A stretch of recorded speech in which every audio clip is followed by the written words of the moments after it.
Hello everyone, how are you all? I hope you all are fine and doing well. Today we are going to have an introductory session on Political Science Class 1. So in today's class we will talk about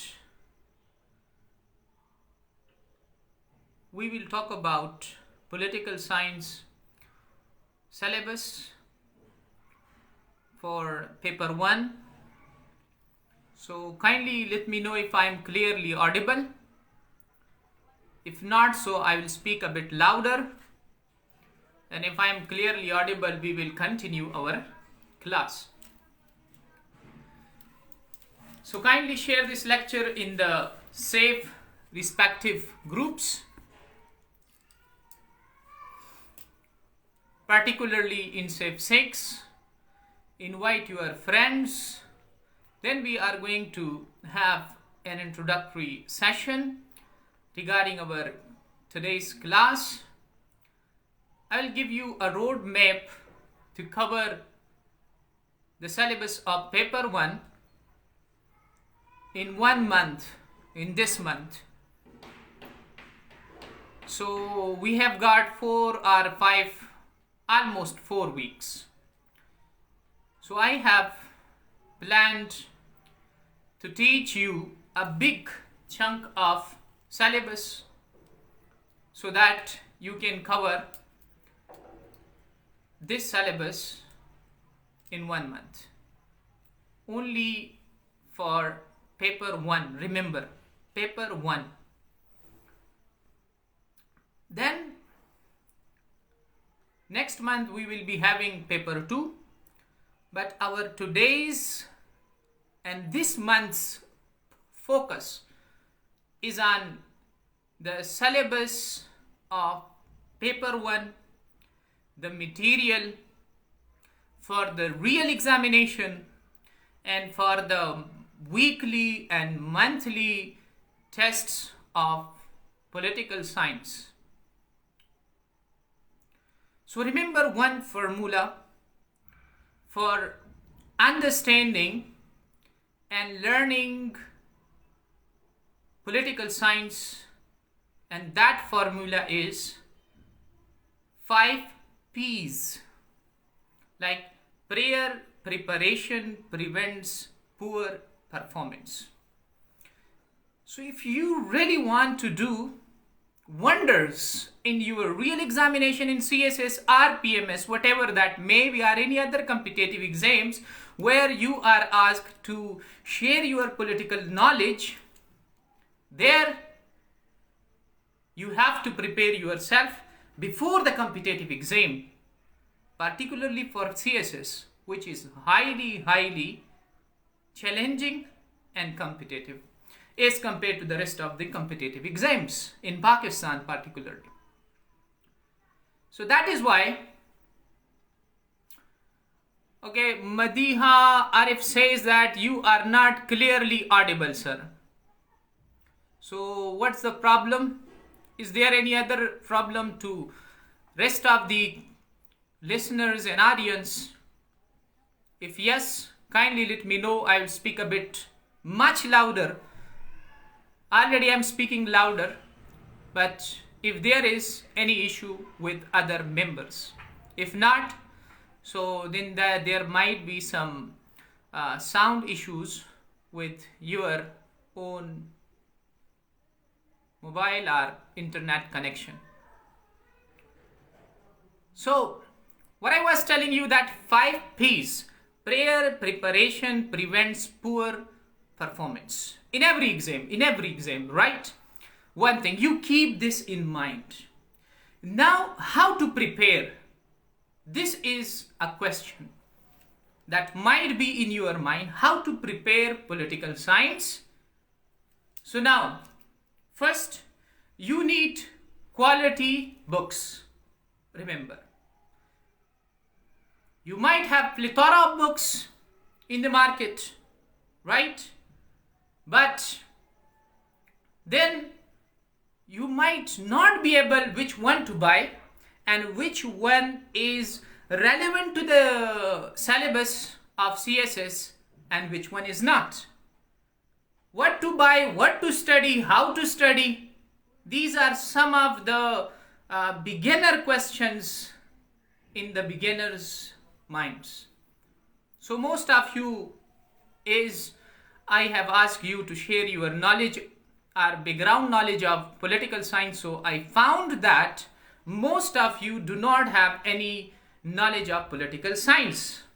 You might have studied for a semester or two in your own academic studies in universities, but you might not have the knowledge that is required in CSS exams.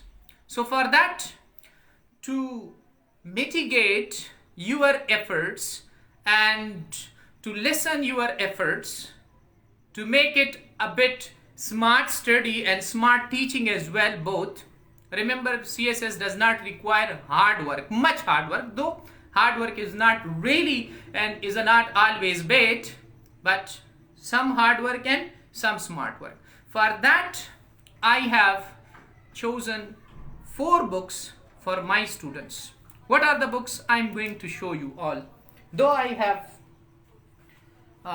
shared the list of the books, right, with you guys. So first of all, the book that we are going to start, that is this one. This one, I have covered it. So for my own, to make it a bit safer, right? And I love books, so that's why I cover them. One thing, and this book we are going to start. The name of this book is Political Science, Theory and Practice. What does this book have? Remember, this book will cover the part B of your paper 1, part B, in which there will be questions on states, governments, forms of governments, theories like sovereignty, totalitarianism, Marxism, communism, presidential form of government. There will be different types of questions in the papers. If you have gone through the past papers, that's much better. If not, download them for yourself, at least the last 10 years paper. So you will find in that this book will cover all the topics, right? I have already shared the names. You can find the names of the books in this group. If not, so the name of the book is Political Science, Theory and Practice. Then after that, we are going to have another session, and this is the book for that. Western Political Thought by Muhammad Aslam Chaudhry. This book is for Aristotle, Plato, Karl Marx, John Locke, Rousseau, Bentham, Stalin, Lenin. So this book will cover all these political theorists and political philosophers. Now, after this, we are going to have another book on Muslim political philosophers, and this is the book. Though these books seem a bit bigger or bulky or large, whatever terminology you use, but we are not going to read them all. A few philosophers from this book and a few philosophers from another book. Madiha Arif asked the question, can we have books in PDF form? You may have it. Google it. I'm not expert at such things to download the books. I usually buy books for myself. So these books may not be available on internet in PDF, like Western Political Thought and Modern Political Thought. Western Political Thought. But this Political Science and Theory and Practice by Mazharul Haq, you may find it on internet. And one more book than I will suggest you, but that will be for paper 2. Paper 2, right? Humma Khan. I have already shared the names of the book in this group, so you need not ask me this question time and again. After the class, you will get the names of the books along with the writer's name, and if you need the pictures, I will also upload the pictures, but after the class. Now, just focus on the things I am going to tell you, the roadmap for covering the whole syllabus. Which should we buy now? You should buy this book first. Just this one. Political Science, Theory and Practice by Mazharul Baq. Just one book, this one. Right? We are going to have the classes from this book for this week, for the whole week. And it might take the next week as well. And in the last weeks, we will be having classes from the rest of the 2 books. Right? So these are the books that I am going to teach you political science from. Why I am going through these books? Whereas one book, which you call notebook or notes, whatever is that might be available in the market. I have seen those books as well. Maybe that is Jahangir's or whatever is that. But they are not quality books. For political science, for other subjects, they might be good. I'm not against these booksellers. But for political science, these 4 books, 3 books I have shown you in this class, and 1 book of World Constitution by S.L. Kelly that will be shown and will be taught to you in the next month. But for this month, these 3 books are enough. And we will be studying all these books thoroughly to have good command on our subject. So these are quality books, and if you want quality, then must buy these books. And if you don't want quality and you just want to cover the syllabus, then 1 book is enough. Go to the market, buy that one, but that may not be quality book, and that might not guarantee your success in real examination, because 1 book does not cover all the syllabus asked. In the real examination, you have concept clarity, you have knowledge in everything. So that is why I have given you 4 books. Now, another question, how to cover? Is it possible to study 3 books in a month? So the answer is yes, it is possible, because I will tell you what to study, from which book, and how to study. The first book that you are going to consult for this week consists of more than 27 chapters, and I'll be teaching 4 or 5 chapters daily, right? I will give you the concept clarity. The chapters are small though, like 3 pages or 4 pages.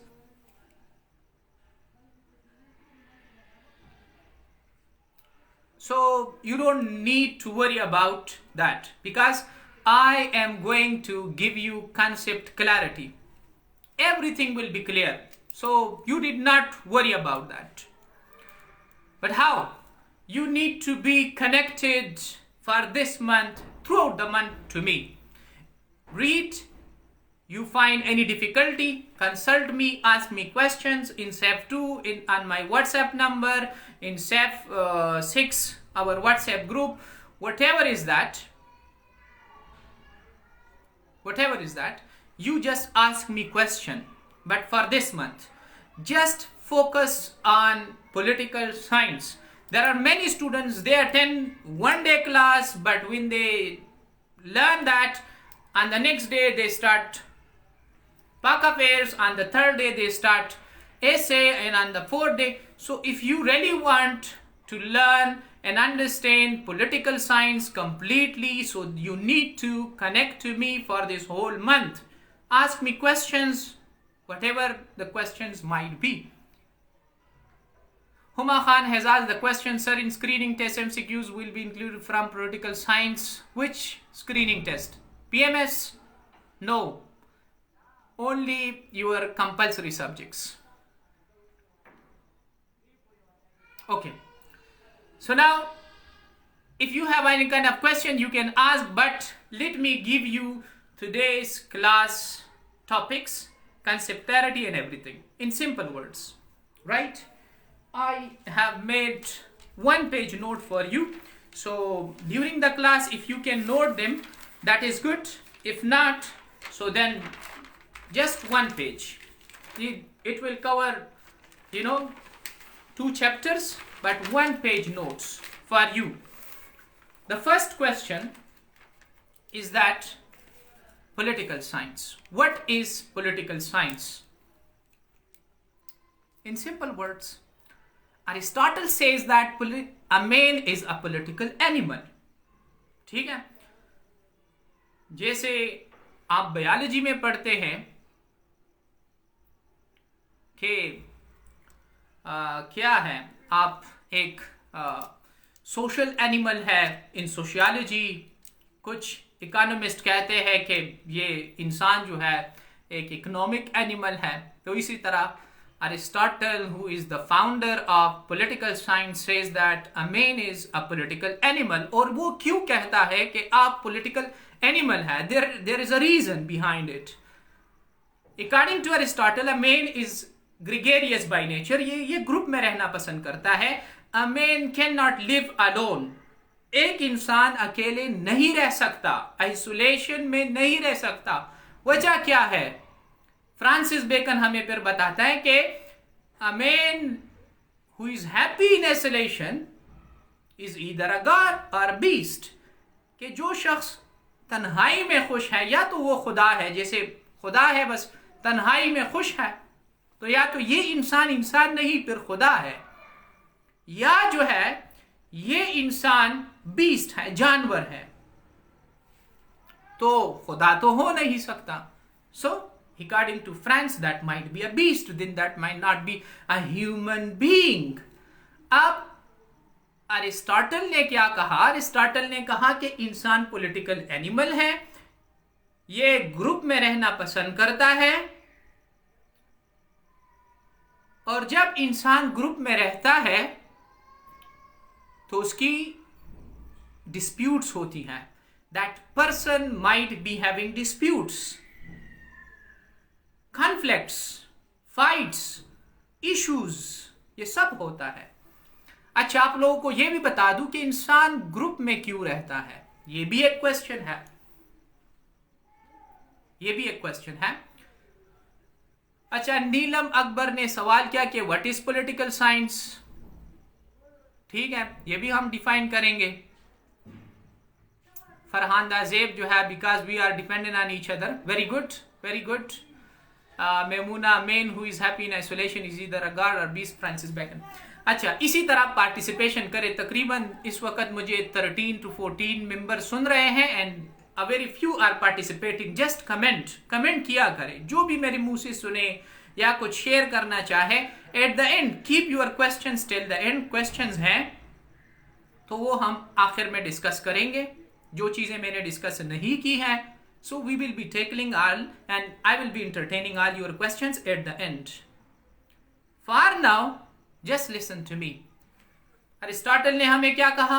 A man is political animal. A man is gregarious by nature.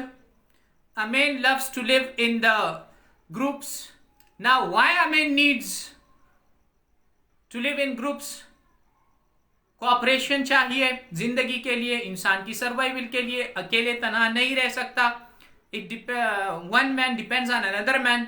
ठीक है, तो इंसान ने क्या किया? सबसे पहले तो जोड़ा बनाया, मेल एंड फीमेल दोनों मिले प्रोक्रिएशन के लिए, नई नस्ल के लिए. फैमिली वजूद में आई अकॉर्डिंग टू अरिस्टोटल. फिर अरिस्टोटल कहता है कि फैमिलीज वजूद में आई तो इन फैमिलीज ने क्या किया, चूंकि एक फैमिली मिसाल के तौर पर फार्मिंग करती है, दूसरी फैमिली है वो कारपेंटरिंग वगैरह करती है, तीसरी फैमिली है उसमें डॉक्टर्स वगैरह है, चौथी फैमिली है वो जो है टेलर्स वगैरह, दर्जी वगैरह उसमें है। तो ये सब मिलकर कोऑपरेशन एक दूसरे के साथ करते हैं और एक दूसरे की जरूरतें पूरी करते हैं। तो इस तरह से एक गांव वजूद में आता है, और जब बहुत ज्यादा गांव मिले तो एक सिटी बन जाती है। और उस वक्त अरिस्टोटल के जमाने में एक सिटी को स्टेट भी कहा जाता था। नाम था पूरा पोलिस, POLIS, पोलिस। और पोलिस का मतलब है, ये ग्रीक वर्ड है और इसका मतलब है city state. I hope now it is clear. अच्छा, अब फिर अरिस्टोटल ने क्या कहा, उसने कहा कि इंसानों के मसाइल होते हैं, लड़ाइयां होती है जब वो ग्रुप में रहता है। इस वक्त वो क्या करता है, they start fighting with each other. अब इन झगड़ों को खत्म करना ये पॉलिटिक्स के बगैर मुमकिन नहीं है। तो पॉलिटिक्स क्या करता है, इन तमाम झगड़ों को खत्म करता है। तो हमें यह बताता है कि झगड़ों की वजह से, ताकि सब कुछ रेगुलराइज हो, एक डिसिप्लिन में हो, खास तरीकेकार से हो, ऑर्डर में हो, सोसाइटी में प्रॉस्पेरिटी हो, तब हमें जरूरत पड़ती है स्टेट की, गवर्नमेंट की, रेगुलेटरी अथॉरिटी की। फिर गवर्नमेंट में हमारे पास, जैसे आज का गवर्नमेंट है, उसमें हमारे पास पार्लियामेंट भी आता है, उसमें हमारे पास जो है सॉवरेन भी आता है, प्राइम मिनिस्टर साहब आता है। अगर अमेरिकन सिस्टम है तो वहां पर प्रेसिडेंशियल सिस्टम है, प्रेसिडेंट आता है। इस्लामिक सिस्टम है तो किंग्स वगैरह जैसे सऊदी अरेबिया में है। So all these things then come, और ये सब क्या करते हैं, इन झगड़ों को, इन डिस्प्यूट्स को खत्म करते हैं। तो अब आते हैं पॉलिटिकल साइंस की डिफिनीशन की तरफ। पॉलिटिकल साइंस असल में है क्या चीज, ये तो मैंने बैकग्राउंड दे दिया। Political science is the study that deals with the government, that deals with the study of state, के स्टेट क्या है। फिर पॉलिटिकल साइंस आपको बताते हैं कि गवर्नमेंट क्या है, गवर्नमेंट की अपनी स्टडी है। मुख्तलिफ फॉर्म्स ऑफ स्टेट जैसे हैं तो इसी तरह मुख्तलिफ फॉर्म्स ऑफ गवर्नमेंट भी है।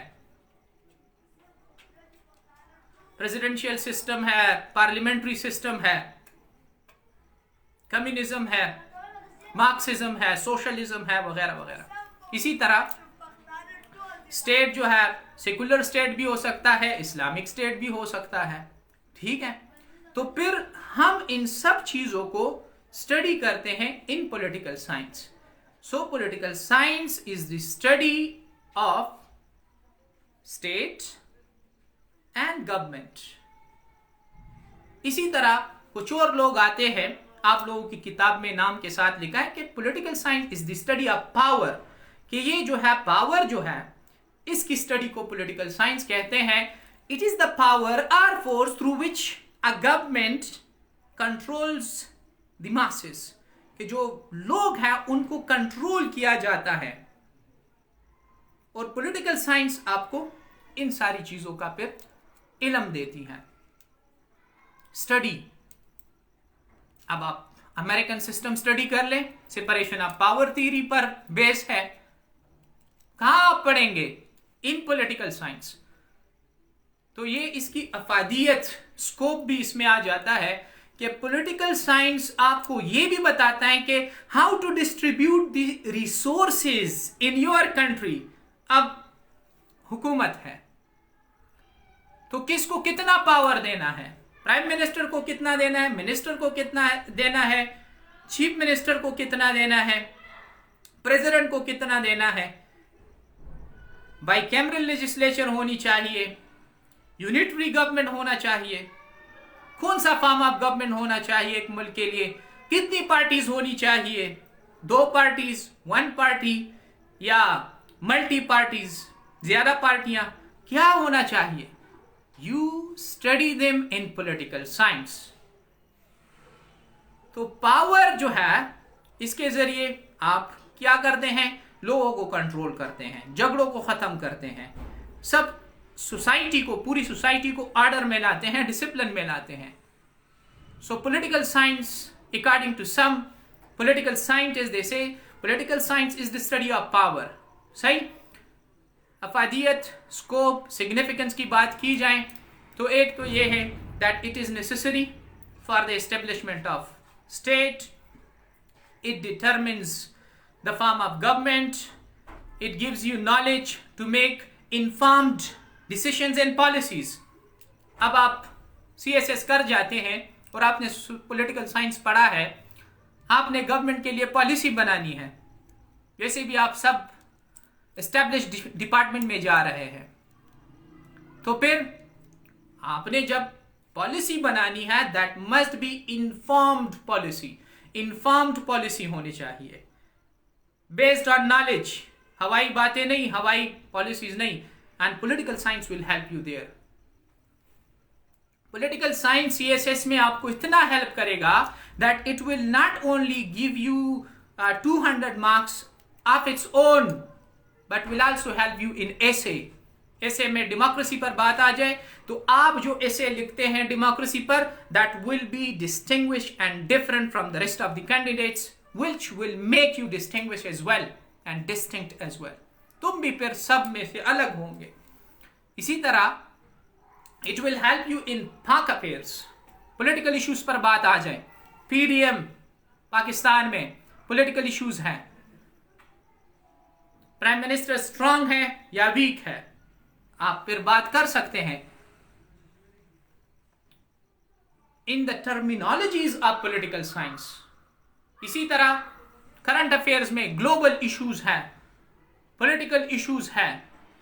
पॉलिटिकल साइंस अगर आपने पढ़ा नहीं है, so you will find it difficult to write a single sentence. अभी जो बाइडेन आया वहां पर अमेरिका में, तो अगर आपने पॉलिटिकल साइंस पढ़ा है तो आप अमेरिकन इलेक्शन सिस्टम पर बात कर सकते हैं, उनकी डेमोक्रेसी पर बात कर सकते हैं, उनको पाकिस्तान के साथ कंपेयर कर सकते हैं, फिर रिकमेंडेशन दे सकते हैं. नहीं तो बस कुछ भी नहीं. तो ये सब कुछ जो है पॉलिटिकल साइंस आपको बहुत बहुत ज्यादा हेल्प करेगा. इवन अगर आपका सब्जेक्ट यूएस हिस्ट्री है, आधी यूएस हिस्ट्री जो है is based on your subject political science. वहां पर आपने अमेरिकन सिस्टम समझना है और अमेरिकन सिस्टम आप जो है पॉलिटिकल साइंस में सीखते हैं. तो ये सब कुछ जब आप उठाते हैं तो ये नहीं कि सिर्फ 200 मार्क्स आपको पॉलिटिकल साइंस से मिलेंगे, बल्कि आपको 400 and 500 मार्क्स मिलेंगे पॉलिटिकल साइंस की वजह से. इसके साथ अगर आपका दूसरा सब्जेक्ट कॉन्स्टिट्यूशनल लॉ है, 100% ओवरलैपिंग है पॉलिटिकल साइंस के साथ. इसके साथ अगर आपका सब्जेक्ट फिलॉसफी है, तकरीबन 40 to 50% जो है इसके साथ ओवरलैपिंग है. फिलॉसफी में आप यही अरिस्टोटल और प्लेटो और मार्क्स और ये सारे पढ़ते हैं, और पॉलिटिकल साइंस में भी यही पढ़ते हैं. अगरचे वहां पर आपके नजरियात फिलोसॉफिकल होंगे, पॉलिटिकल साइंस में पॉलिटिकल होंगे, लेकिन एटलीस्ट इंसान को तो पता होता है कि मैंने जानता हूं कि अरिस्टोटल कौन है, प्लेटो कौन है, सोक्रेटिस कौन है, उनके आइडियाज क्या है, मुस्लिम फिलोसोफर्स कौन है, अल्लामा इकबाल के बारे में, उनके पॉलिटिकल आइडियाज के बारे में वगैरह वगैरह. ये सब आप लोगों को पता चल जाता है इन पॉलिटिकल साइंस. तो आपको वहां पर भी हेल्प मिलती है, यूएस हिस्ट्री में भी हेल्प मिलती है, पाकिस्तान अफेयर्स में भी हेल्प मिलती है, करंट इश्यूज में भी हेल्प मिलती है, करंट अफेयर्स में भी हेल्प मिलती है, ऐसे में भी हेल्प मिलती है. So you guys are lucky that you have opted this subject, though it is a bit lengthy, but length does not matter as long as it helps you in other subjects as well. You are not preparing only 200 subjects, but you are also preparing 500 to 600 marks with the help of political science and with the terminologies of political science, with the vocabulary of political science. IR overlap with political science. IR is the part of political science. Political science is broader term. ये IR जो है political science का हिस्सा था. Recently 20th century जो है IR को अलग discipline बनाया गया. So definitely what you study in political science will also be the part of IR, and what you study in IR will definitely be the part of political science. Okay, this is the significance. अब आते हैं एक और topic की तरफ, जो कि 2017 में एक क्वेश्चन पूछा गया कि स्टेट क्या है, इस्लामिक स्टेट क्या है, और इस्लामिक स्टेट जो मॉडर्न दौर में है क्या क्या मसाइल है. This is a short topic that after that I am going to finish the class and you will be having another class. अच्छा, स्टेट जो है, स्टेट ये भी ग्रीक लफ्ज से निकला हुआ है, पोलिस से. पोलिस मैंने कहा सिटी स्टेट को कहते हैं. लोगों ने इसको मुख्तलिफ मीनिंग दी है. थॉमस हॉब्स एक पॉलिटिकल फिलोसोफर भी है, हम बाद में उसकी थीरीज भी पढ़ेंगे. तो वो कहता है कि ये एक लवाइथन है, स्टेट इज अ लवाइथन. लवाइथन उसका कंसेप्ट है, हम डिटेल में पढ़ेंगे, लेकिन अगर लिटरल मीनिंग देखते हैं तो लवाइथन एक बहुत बड़े डरावने जानवर को कहते हैं. हिंदूज जो है उनकी कुछ पॉलिटिकल थीरिस्ट है और वो कहते हैं कि स्टेट मींस डंडा. जैसे पावर मैंने कहा तो ये एक डंडा है आपको सीधा करने के लिए. मार्क्स, कार्ल मार्क्स वो कहता है कि स्टेट जो है ये एक टूल है, एक इंस्ट्रूमेंट है. किस चीज के लिए? To maintain the class division in the society. Class में, जैसे सोसाइटी में 3 क्लासेस होती है, upper class, lower class and middle class. तो इस क्लास डिवीजन को बरकरार रखने के लिए स्टेट जो है ये एक टूल है, एक इंस्ट्रूमेंट है. कार्ल मार्क्स को भी पढ़ेंगे, थॉमस हॉब को भी पढ़ेंगे, don't worry about that. लवाइथन,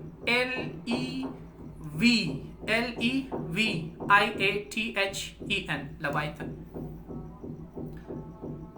LAW नहीं है. अच्छा, तो क्या बता रहा था? स्टेट के बारे में बात हो रही थी. स्टेट की जो मीनिंग है, लवाइथन थॉमस हॉब ने कहा, कार्ल मार्क्स ने ये कहा. सेगमेंट फ्राइड या फ्राइडियन कहूंगा, साइको एनालिस्ट गुजरा है. तो साइको एनालिसिस में इसने एक लफ्ज यूज किया कि ये फादर इमेज, फादर इमेज. जैसे फादर होता है, फादर क्या करता है? दैट कंट्रोल्स द हाउस और होम एंड फैमिली मेंबर्स. तो यहां पर अगर हम देखते हैं तो स्टेट जो है that is a kind of father image with which you are controlled. ठीक है, तो स्टेट. अब स्टेट की जब हम पॉलिटिकल साइंस में इन एकेडमिक स्टडी डिफिनीशन देखते हैं, so it has some characteristics. The first one, a state has a definite territory. इसकी अपनी टेरिटरी होगी, मतलब जमीन होगा, land. Then it will have its own population, लोग भी होंगे. एक साउरन इसमें होगा, मतलब रूलर जिसको हम कहते हैं, आमिर जिसको कहा जाता है, लीडर जिसको कहा जाता है, प्राइम मिनिस्टर या प्रेसिडेंट जो कहा जाता है. एक साउरन इसमें होगा और साउरेनिटी भी इसकी होगी. साउरेनिटी, साउरेनिटी मतलब सुप्रीम पावर. इसकी अपने जात पर, अपने मुल्क पर पूरा इख्तियार होगा, आजाद होगा फैसलों में भी. जैसे कभी कभार कहते हैं कि Pakistan is a sovereign country or not, तो अमूमन देखा जाए तो Pakistan is a sovereign country. अपनी टेरिटरी भी है, लोग भी है, पॉलिसीज भी खुद बनाता है, एक जबरदस्त आर्मी भी है, स्ट्रांग आर्मी है. ठीक है, तो इस लिहाज से देखें तो पाकिस्तान तो सावरन है. लेकिन कभी कभार ये क्वेश्चन इस तरह भी आपसे पूछा जा सकता है, इवन इन इंटरव्यू और इन पेपर, के IMF देख ले, FATF देख ले. ठीक है, यहां पर उसामा को अमेरिकन फोर्सेस ने कत्ल किया, तो उस वक्त तो इसकी सॉवरेनिटी नहीं थी. जब इनसे कर्जा मांगा जाता है तो वहां पर इसकी सॉवरेनिटी. फिर पॉलिसीज तो ये नहीं बनाते, बल्कि IMF जो कहता है वहां पर आप उसके मुताबिक पॉलिसीज बनाते हैं जो अमेरिका कहता है. इवन आपने मलेशिया में महातीर की वजह से जो है वो समिट में जो तमाम इस्लामी ममालिक का था, न्यू ब्लॉग बनाने जा रहे थे ओआईसी के खिलाफ। सऊदी अरब ने पाकिस्तान को कहा कि आपने शिरकत नहीं करनी, बस हमने मान लिया कि नहीं करनी। क्यों? हमने अपनी सॉवरेनिटी को थोड़ा सा कुर्बान किया। तो ये सॉवरेनिटी जो है, ये कंसेप्ट हम पढ़ेंगे बड़ी डिटेल के साथ। तो मुल्क की सॉवरेनिटी जब हो तब ये मुल्क होता है। मुल्क लफ्ज यूज नहीं करूंगा मैं, स्टेट लफ्ज यूज करूंगा। इन political science do not use the word country. Political science में आप कंट्री लफ्ज यूज ना करें, स्टेट यूज करें। It's powerful word. तो स्टेट के लिए गवर्नमेंट भी चाहिए। तो ये 4 एलिमेंट हो गए। टेरिटरी, फिर इसके साथ आ जाते हैं पॉपुलेशन, और साथ में गवर्नमेंट और सॉवरेनिटी। ये 4 चीजें हो तो मतलब स्टेट है। इन 4 चीजों में एक भी नहीं है। लैंड नहीं है, जैसे यूनाइटेड नेशन ऑर्गेनाइजेशन यूएनओ दे रहे, तो एक हुकूमत तो है लेकिन स्टेट नहीं है, because that does not have any specific land. अगरचे उसमें लोग भी शामिल हैं। ऑर्गेनाइजेशन आप कह सकते हैं कि, लेकिन उसको एक स्टेट नहीं कह सकते। न्यूयॉर्क ले ले, वगैरह वगैरह। तो सॉवरेनिटी भी फिर नहीं है। तो ये सब कुछ, ये 4 एलिमेंट्स मिलकर स्टेट बनाते हैं। अच्छा, स्टेट और गवर्नमेंट में क्या फर्क है? स्टेट जो है ये परमानेंट है, गवर्नमेंट जो है चेंजेबल है, 5 साल के बाद चेंज हो जाती है। और स्टेट पाकिस्तान हमेशा पाकिस्तान है, अगरचे कभी फौजी हुकूमत आ जाती है और कभी डेमोक्रेसी आ जाती है, और कभी एक पार्टी तो कभी दूसरी पार्टी। ये कैरेक्टरिस्टिक्स अगर आपको याद है, so there will be, if there is any kind of question you might be able to answer. अच्छा, इसी तरह स्टेट और सोसाइटी में भी यही फर्क है कि सोसाइटी का सॉवरन नहीं होता, सोसाइटी की सॉवरेनिटी नहीं होती, वो तो कस्टम्स वगैरह पर चढ़ती हैं, अपना कॉन्स्टिट्यूशन नहीं होता। अगरचे society is a broader term. अच्छा, एसोसिएशंस के साथ अगर स्टेट को कंपेयर करें तो यही 4 चीजें अप्लाई करें। एसोसिएशन के साथ भी ऑर्गेनाइजेशन तो है लेकिन लैंड नहीं होता, गवर्नमेंट उसकी नहीं होती, तो लिहाजा उसको भी स्टेट नहीं कहा जा सकता। I hope now it is clear. अब आते हैं 2 चीजों की तरफ, modern state and Islamic state. Modern state जब हम देखते हैं तो हमारा मतलब क्या होता है? हमारा मतलब होता है मॉडर्न स्टेट में कि सेकुलर स्टेट, एक स्टेट जो है सेकुलरिज्म पर बेस करता है। सेकुलरिज्म क्या है? It is an idea that separates a state from the religion. Secularism कहती है कि स्टेट और रिलीजन 2 अलग चीजें हैं। Religion is the private affair of an individual and state is collective. State और रिलीजन दोनों कभी मिक्स नहीं होने चाहिए। तो वेस्टर्न ममालिक जितने भी स्टेट्स हैं सारे के सारे सेकुलर स्टेट हैं, ठीक है। इवन इंडिया को ले ले, वो भी एक किस्म का सूडू कह ले, सूडू या सो कॉल्ड सेकुलर स्टेट कह ले, अगरचे खुद को सेकुलर कहता है लेकिन वहां पर भी हिंदू जो आरएसएस वगैरह है उनका जो है होल्ड है मुल्क पर, सही। अच्छा, अब एक दूसरा कंसेप्ट भी है मॉडर्न स्टेट में, नेशन स्टेट कहते हैं। स्टेट बनता है on the basis of nation. Nation जो है अ कम्युनिटी को कहते हैं, अ कम्युनिटी या a people having common religion, language, customs, traditions etcetera. तो उनका कल्चर ये सब कुछ सेम होता है, उसको हम कहते हैं नेशन। और जब ये लोग अपने लिए एक अलग रियासत की डिमांड करें, जैसे पाकिस्तान ने किया था, सही, कि हम अलग नेशन है, there are 2 nation, 2 nation theory भी आप लोगों ने पढ़ी है कि Hindus and Muslims are 2 nations not 1। तो इन लोगों ने कहा कि हमारी अपनी लैंग्वेज, अपना रिलीजन, सब कुछ अपना है, तो हमें एक अलग रियासत दिया जाए। तो जब ये लोग अपने लिए, ये नेशन अपने लिए अलग रियासत की जदोजहद करे और हासिल करे, तो उससे जो स्टेट वजूद में आएगा वो नेशन स्टेट होगा। और ये भी मॉडर्न कंसेप्ट है, नेशनलिज्म भी उसको कहा जाता है। अच्छा, हनी इन सेकुलर स्टेट की डिफिनीशन, सेकुलर स्टेट जो है, secular state is the state that says state and religion both are separate entities, both should not be mixed with each other. दोनों को मिक्स ना करें, ये अलग अलग चीजें हैं. सेकुलर स्टेट का मतलब ये नहीं है that there should not be any religion in the state. There should be religion in the state, but in mosques or in churches or in temples. कि बस जो इबादत की जगह है, मस्जिद है या जो है चर्च है या कोई टेम्पल वगैरह है, तो वहां पर लोग जाए, इबादत करें और अपने रिलीजियस प्रैक्टिसेस करें. And it is a persons private affair. बस ये जो है सेकुलरिज्म है. ये नहीं है कि बिल्कुल मजहब को खत्म कर दिया जाए. और ये आइडिया मिकावेले ने दिया था. नेशन स्टेट भी समझ आ गई. अब जो है, अब मॉडर्न इस दौर में, इवन पाकिस्तान भी इसमें शामिल है, इंडिया, सब ममालिक, वो है लीगलिज्म. मतलब modern state is based on law. हर एक मुल्क का अपना कॉन्स्टिट्यूशन होता है और उस कॉन्स्टिट्यूशन के अंदर जो है अपना अपना मुल्क चलाते हैं. ठीक है, तो ये मॉडर्न स्टेट की जो. अब इस्लामिक स्टेट कैसे डिफरेंट है, तो आप लोगों को पता है Islam is a complete code of life. Islam क्या है?